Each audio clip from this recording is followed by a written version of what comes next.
Hello and welcome to the Handicapable Black Woman Throne Room. My view of humanity is a whole new tea. Oh, hello, royalty. Okay, well, I'm just gonna get right to it because I've been noticing something, especially when I put my standards up on Meet Me, Scout, and Plenty of Fish, November of 2022. I was getting so much hate. And it's like I was trying to put like the heads and heads of it all together, connect the pieces because I'm just like, okay, I know there are like a lot of Orange Man supporters, a lot of Republicans, a lot of MAGA out there, but it just seemed like it was never ending. But then at the same time, some people hated me because I won't date a guy that's has a record or been in prison or whatever. And if you've been listening to my episodes, you already know about Toll Moss. Go back about a year and a half when I tell that story because it's like I used to give a guy a second chance, like, okay, he's starting over, he he learned from it, but no. And then a lot it's really funny how a lot of the men who try to drag me and things, they're they are MAGA supporters that have been in prison. MAGA supporters that have been in prison and colonizers. If like catch up on like watch other episodes if you need to know what the definition of colonizer is, but you should already. But it's like, yeah, but some people might say I'm talking about everybody, and that just shows that they haven't been listening, they haven't been watching. But like when it comes to my early days of dating, I was always scared of being good enough, and especially I'm not like my perfect sister. I will never be. And during a lot of self-reflection and a lot of just realizing that I was never allowed to be who I wanted to be. It was more like they were forcing me to be somebody. And during that process, I was going through so much trauma that I just could not be in the house. But then at the same time, trying to date, one, because of my undiagnosed disability, men would tell me that I wasn't good enough, I was lazy, I was dumb, I must be stupid. How did I finish 3 degrees, or now 3 degrees, but back then? First, why? How did you finish your bachelor's? Walking like, well, I hate saying the word, but I'm like a cripple. But sometimes they would say the R word and stuff. And then and then some men would tell me, well, I'm not going to date you if you get your master's. What kind of man would want a smart woman? So, okay, so now you're saying I'm going to be a smart woman, but then you see I'm not smart enough to walk right. It's a whole mess of, but yeah. So it's like all of that is interfering with my mind. But then the Christianity part of me is like, it's like, especially at the church I went to, or I'm still a member there, but after so many years I realized the brainwashing and the just toxic and terrible things. And full on Republican. If you knew how many times my bishop has been on Republican stations rooting on the Republicans, on and on, even like with the orange guy, like, and then even with this past election or presidential election, like their support for the orange guy, and with the youngest daughter, it's like I gave her I didn't even give her 2 cents. I gave her 1 cent of my opinion one day on Facebook because she was kind of trying to drive the conversation of like, what's wrong with him? And yeah, let's just say, like, after I gave her a piece of my mind, especially when it comes to the disability community, they turn around and try to start a special ed program at their like school. Yeah, I won't go too far into that, but it's just kind of like, wow. Anyway, it's like, but yeah, you'd have to know the whole story because I don't know. Part of me was just like, yeah, but anyways. So trying to be the or because even with Christianity, I didn't even finish the full thought with that part. But like with the toxic environment of the church, and then the church kept blaming me for how I walk or telling me it's your fault. You don't pray enough. You don't read the right Bible verses. You must be like full of sin or Satan or whatever, whatever. And it's just like I went to the Bible studies, but then I stopped because they would say some of the rudest, "Oh, you still walk like that? Oh, well, it's been another 2 weeks. See, it's like you've been with us, talking in tongues and we've been holding our hands and giving you extra prayers. When are you gonna get your act together?" Yeah, but then it's funny how people keep telling me there's no toxicity in the church. The church is the best place. No, it was my nightmare. And so it's like, and that's one reason why I'll watch some sermons, but then it's like the sermons I do watch, I now look for woke pastors. Yeah. I need some that understand the actual love and not the love of hate or the hate of love. Yeah. Cuz they are more of the love of hate, and to me, no. But because of the church, they're like, you date to marry, you're supposed to marry, and like good Christian women get married, have kids, all this other stuff. And but then with my goals and dreams, I wanted kids, I wanted a husband, but a lot of men, it's like when like with my and on top of that, most of my dreams, my mom forbid, or she was gonna kick me out the house, or she said she would never want anything to do with me, and she wouldn't want to talk to me anymore. And sometimes I thought that was a Christmas present, because I was like, "You promise?" Because, like, yeah, I was saving up my money, and I was trying, like, back then, like, going to the library, researching different ways of, like, creating my letter to publishers and things like that. Because I'm like, yeah, once I get my money together, and once I have a few of my books like written, I'm gonna start entering, because then I will have enough money to move out. So then she can't threaten that. And she promises she won't talk to me anymore. Promise is a promise. Keep that promise, because like even with this channel right now, she said, like, because she even like told some of my cousins and family members, if you find her on YouTube with the channel, I'm kicking her out, I'm packing a bag, I don't want anything to do with her. So like that's one reason why I'm starting this like 10-15 years later than I like. Yeah, so but and this all has to do with dating down the line or whatever, but it's like with that toxicity and the Christian, like just it's like the expectations, and then also the different, oh, you don't want tattoos, you shouldn't have tattoos, tattoos are a sin. And it's like, and there were just so many things like, but the type of guys I like tattoos. I really like tattoos. And it's just like with the music, like I don't know, it's just like when it comes to music and interests and just appearance and things like that, it was just like, and then with my mother, it's like she would put me down if I wanted to go out with a guy that wasn't black. But then she didn't realize that most of the black men were not interested in me. There was one in college, but like I was a senior, and I was like, it was, since I double minored, so this is my fifth year, my fifth and final year at the school, and I think he was a freshman or sophomore, and he kept like he was saying like I was just like, whoa, like you're a lot younger, and I really doubt, like I think it's just because you're new or whatever. But yeah, that's a different story for a different day. But um and you guys already know about the guy from the church, and how my mom was literally trying to force me to marry him.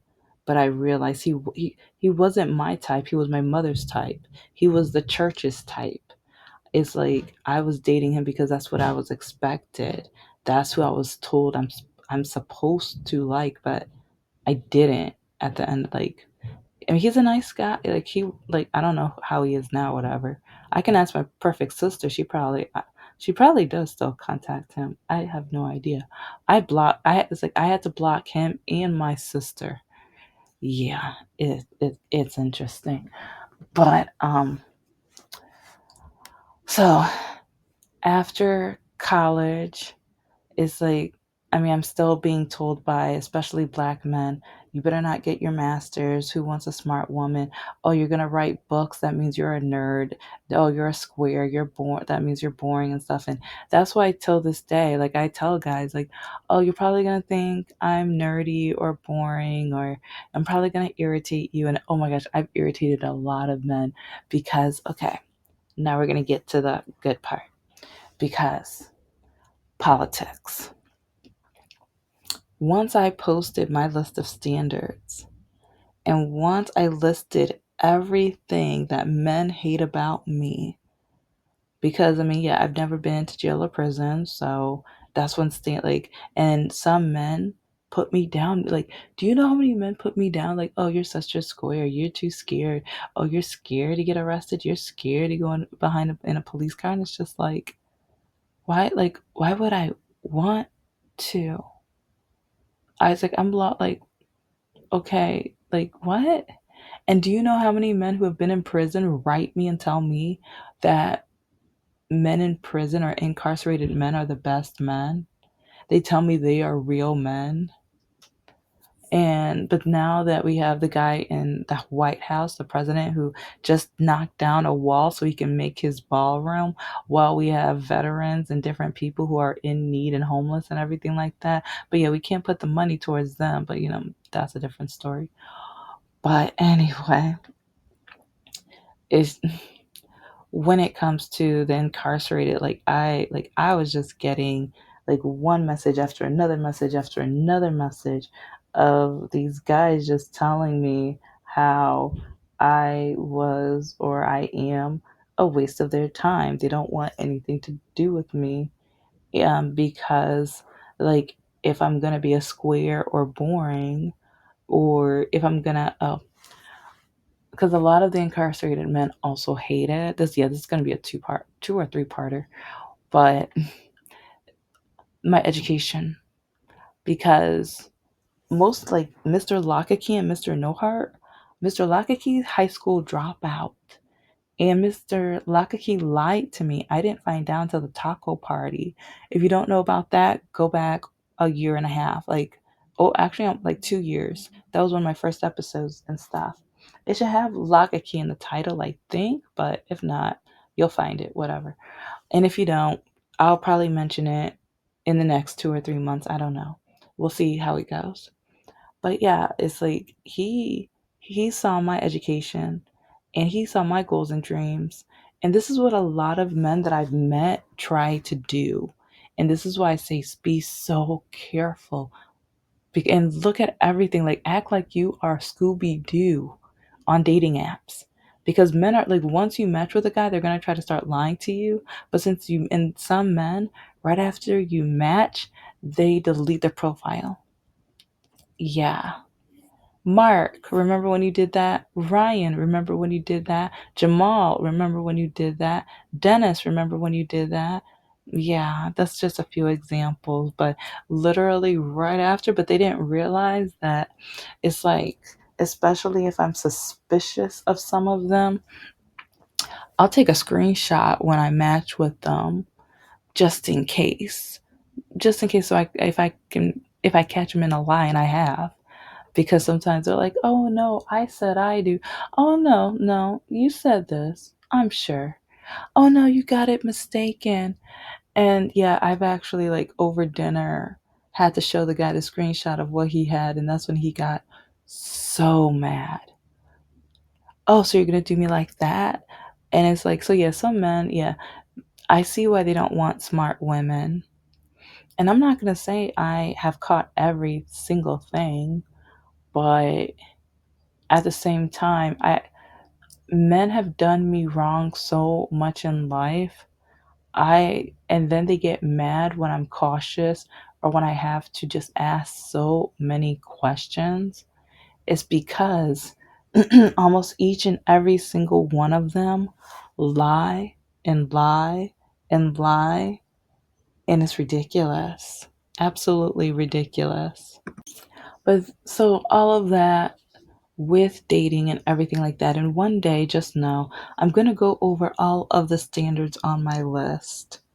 And I should have done that 2 years ago and everything, and I was planning on doing it earlier this year, but then we ended up with the hot mess we have now. It's a nightmare for everyone but colonizing straight white bigoted men.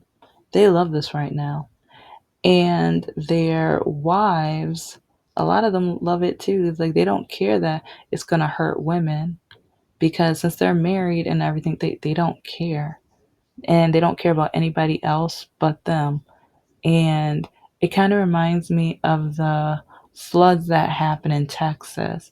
There was that one influencer, quote unquote, like she might, I don't know, like I know she was doing TikToks before that were bigoted and racist, and oh, why should we give them anything? We shouldn't give them money. And but then as soon as she was affected, oh, we need help, come and help us. And it's like that's how a lot of Republicans are, because even present day right now, look at the farmers.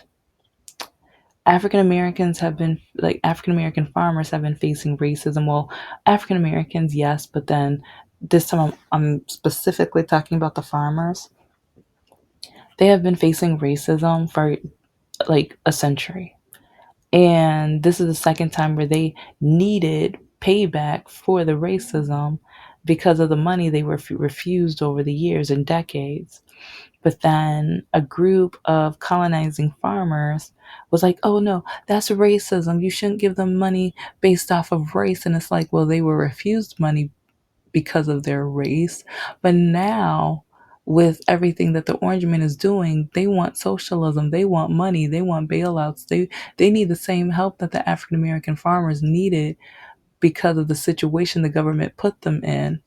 And the African Americans, they're looking like, oh yeah, you didn't think we deserve, like, oh, so you guys are okay, so it's okay when the government does you wrong, so now they can pay you back. The government didn't do it, like they failed us, they didn't do us right, they didn't do us right. But yeah, we don't like, kind of sounds like reparations, don't it? Yeah, everyone, like, everybody else gets reparations. And that reminds me of Stony. There's this one guy that I met, and it's like he was telling me that black people have to wait for reparations, and that if we want it now, that means we're selfish. And I was letting him know. So I was like, oh, so when the colonizers, like years and years ago, centuries ago, whatever, or over a century ago, whatever, when the when the newly freed slaves were promised the acres and a mule and stuff, and then that president died, and so the next person was a bigot, and he was like, no, let's give it to the colonizers, so then they got the money, so then they got reparations. And then, like, over the years, you have reparations for Native Americans and even some Asian Americans. And then it's like and then I just watched a video about the reparations for 9/11, and I'm just like, so no one else has to wait. And I'm going to bring it up again because I can. Dr. Phil did a whole episode on why black people don't deserve reparations or whatever, or they shouldn't get reparations. And it's like everyone is always fighting for black people not to get. Always. But everybody else can get it.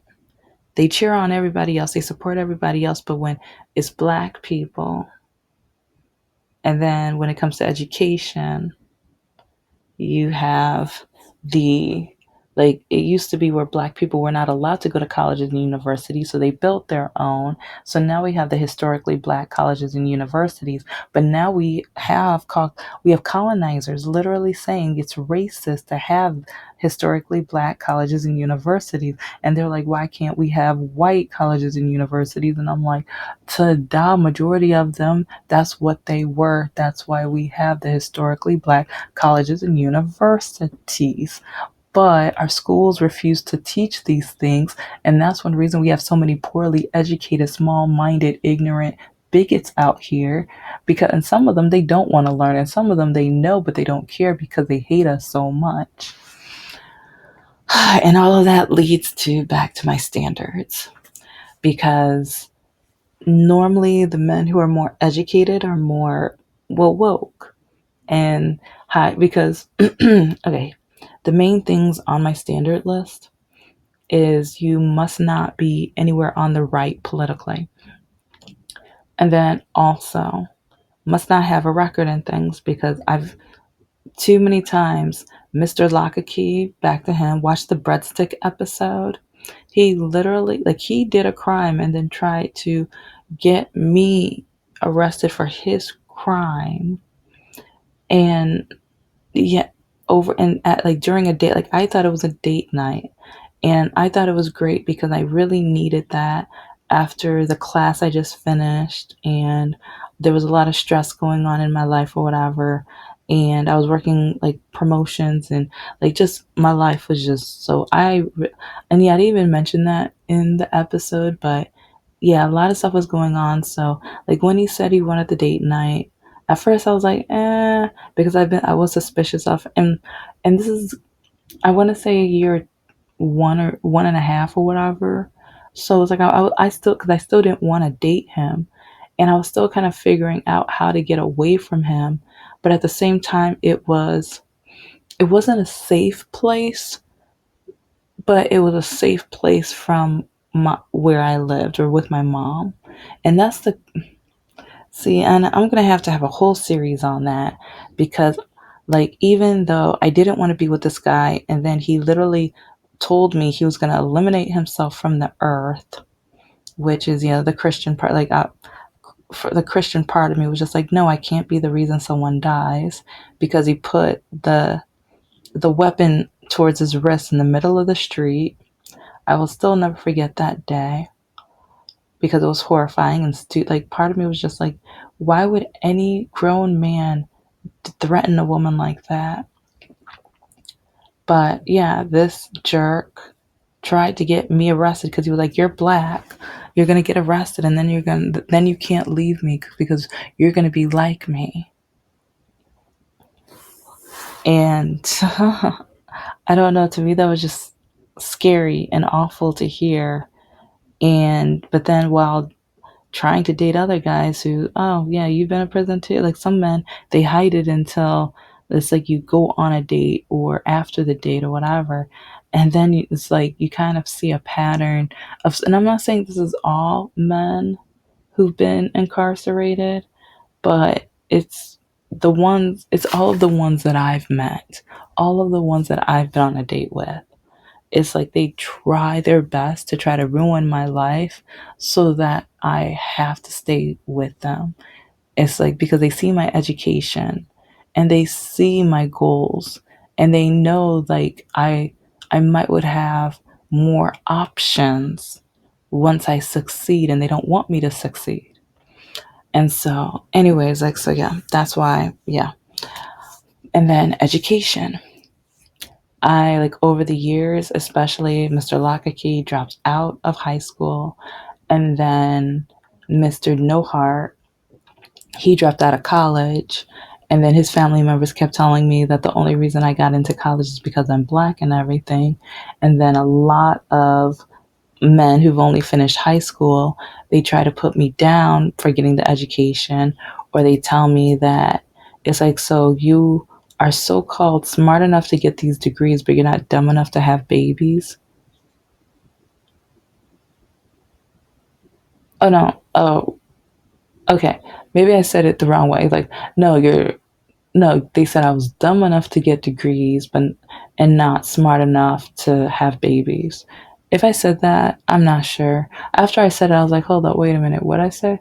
But it's like a lot of the men, they were just like, it's crazy because a lot of these men, they don't want women with kids. But then, especially once a woman hits a certain age, they'll put down the woman for not having kids already, and they would call me selfish or whatever. But But then growing up in the Christian church, I was trying to wait until I had my forever guy, my or husband. Because yeah, I was at a point where do I even want to get married? Because I kept just seeing the awful, terrible things within marriage to the point where I'm like, can I just find my boo and be like, okay, you're my, I'm yours, you're mine. Let's not sign some papers. Let's not get like all like let's not have that expensive like no, save our money, put that in a house, put that in some investments or whatever, start a business, whatever. Let's go. And it's like maybe just have some paperwork. Like, I mean, because if we do start a business, have paperwork or whatever, where if, like, so, so I mean, we won't need a prenup, we would need paper. Like, anyway, that's a whole other legal conversation. So, but those are the three things men hate the most.